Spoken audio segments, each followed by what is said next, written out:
Turkish Airlines presents Business Africa.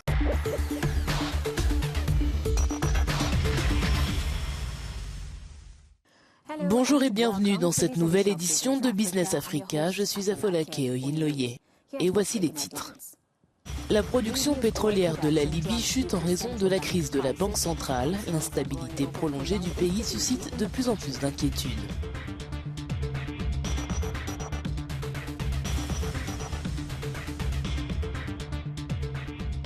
La Chine promet 50 milliards de dollars à l'Afrique en mettant l'accent sur l'énergie propre, malgré les inquiétudes liées à l'allègement de la dette. En tant que premier bailleur de fonds de l'Afrique, la Chine modifie progressivement sa stratégie.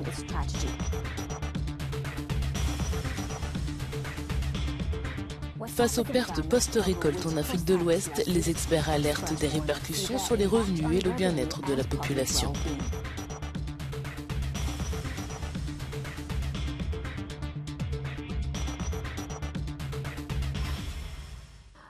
L'industrie pétrolière libyenne est confrontée à un fort ralentissement, car une lutte de pouvoir pour le contrôle de la Banque centrale perturbe les exportations et réduit la production. Voyons ce qu'il en est. La Libye, qui abrite les plus grandes réserves de pétrole d'Afrique, est un exportateur clé de pétrole et de gaz depuis des décennies. Néanmoins, la récente destitution du gouverneur de la Banque centrale Sadiq El-Kabir a perturbé la production de pétrole. Les exportations à partir des principaux ports ont été interrompues dans le cadre d'une lutte de pouvoir entre les factions politiques pour le contrôle de la Banque centrale et des revenus pétroliers.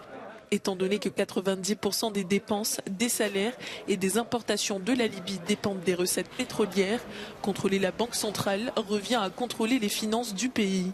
L'ONU a organisé des pourparlers à Tripoli pour résoudre la crise de la Banque centrale qui a déjà entraîné un blocus de la production pétrolière.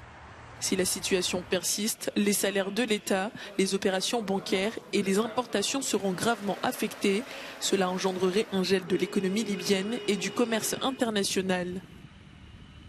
En raison de la fermeture de champs pétroliers, la production a chuté de 959 000 barils par jour le 26 août à un peu plus de 591 000 le 28 août, entraînant des pertes supérieures à 120 millions de dollars.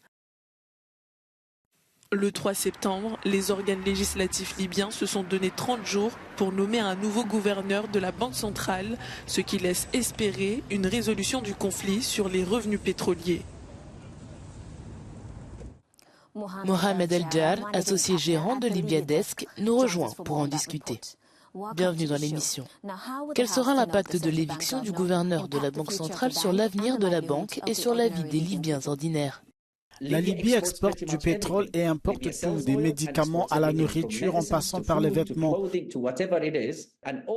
Toutes ces importations doivent faire l'objet de garanties et de lettres de crédit de la part de la Banque centrale et de ses partenaires. À l'heure actuelle, rien de tout cela ne fonctionne. Les banques correspondantes rejettent la nouvelle autorité qui a été nommée de manière illégale, si l'on peut dire. La question est donc de savoir dans combien de temps les Libyens manqueront-ils de médicaments, de nourriture et autres. Il est très probable que nous commencerons à voir les signes d'une agitation sociale dans le pays.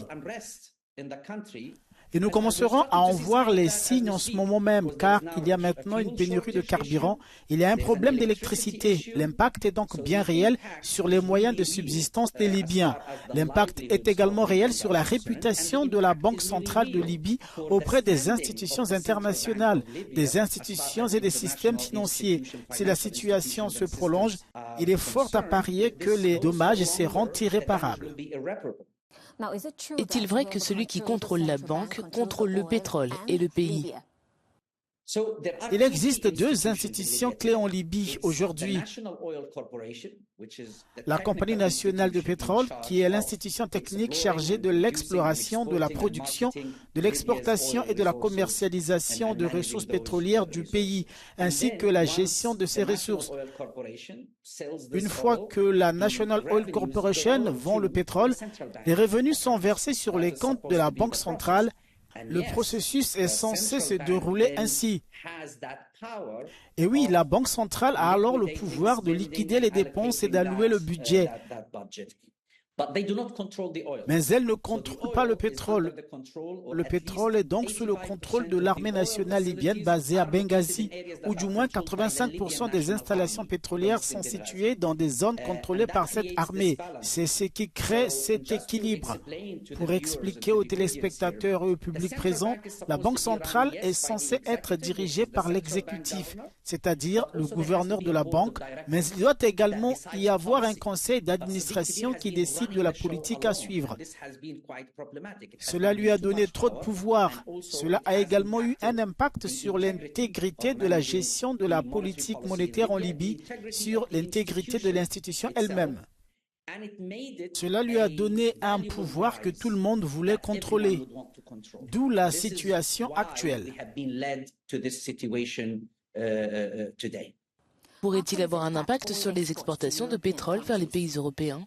L'Europe ou les pays européens sont toujours les plus gros acheteurs du pétrole libyen et évidemment avec la crise actuelle en Ukraine, la Libye est l'un des endroits clés vers lesquels les Européens voudraient se tourner.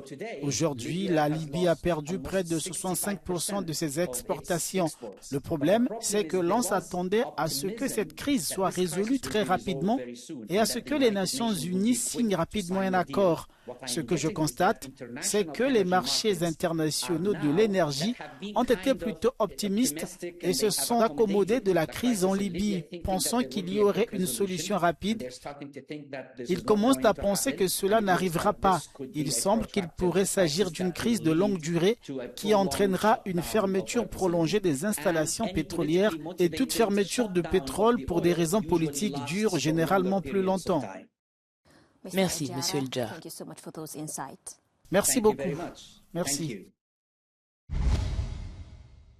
La Chine prévoit 30 projets d'énergie propre en Afrique et prouve sa volonté de promouvoir les énergies renouvelables, mais des inquiétudes subsistent quant à l'absence d'allègement concret de la dette pour les pays en difficulté. La Chine s'engage à injecter 50 milliards de dollars en lignes de crédit et investissement en Afrique sur 3 ans. Cela marque une baisse par rapport aux années précédentes, reflétant l'ajustement de l'approche chinoise face à ses défis économiques internes et aux risques croissants de dette en Afrique.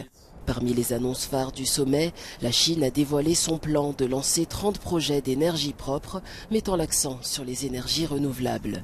Malgré l'optimisme sur l'engagement continu de Pékin, l'absence de promesses concrètes d'allègement de la dette inquiète de nombreux pays africains en difficulté de remboursement. Les problèmes de dette en Afrique ne sont pas apparus à cause de la coopération chinoise. Il y a des problèmes anciens qui ont toujours existé dans le contexte africain. Et bien sûr, la Chine, en tant que pays coopérant avec l'Afrique, aura, j'en suis absolument certain, une attitude très positive à cet égard. Les créanciers chinois font face à des défis financiers supplémentaires chez eux. Cela signifie qu'ils seront également limités dans le niveau d'allègement de la dette ou de concessions qu'ils pourront accorder aux emprunteurs étrangers. Les investissements du secteur privé jouent également un rôle clé dans le développement africain. Des entreprises comme DP World ont massivement investi sur le continent, engageant des milliards de dollars dans les infrastructures logistiques. Cependant, des experts ont souligné les défis liés aux affaires dans des pays africains comme Djibouti, où le non-respect du droit international et des normes commerciales a perturbé les opérations. Le FOCAC 2024 a vu une réduction de l'engagement financier de la Chine, mais a renforcé son accent sur les investissements durables. Les défis liés à la gestion de la dette restent présents.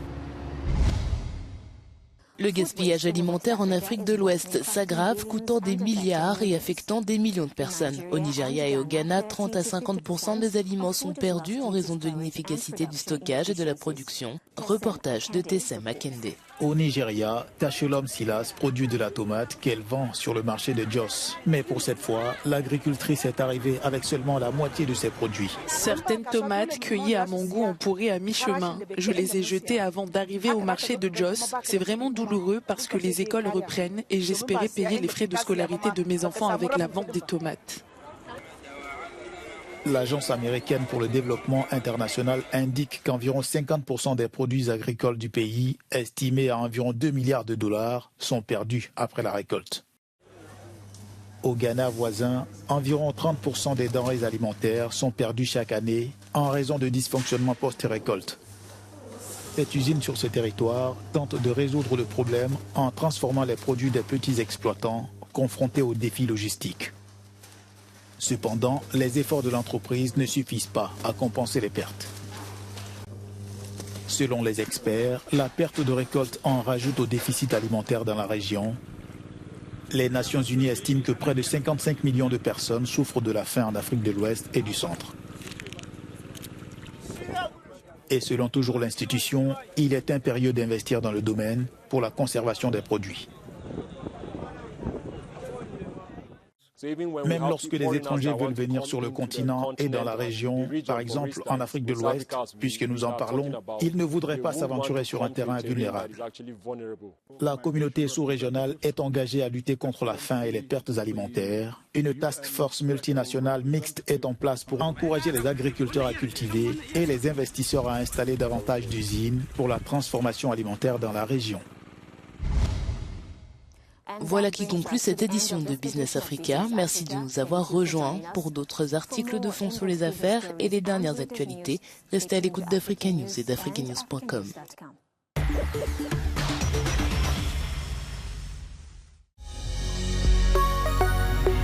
Business Africa was presented by Turkish Airlines.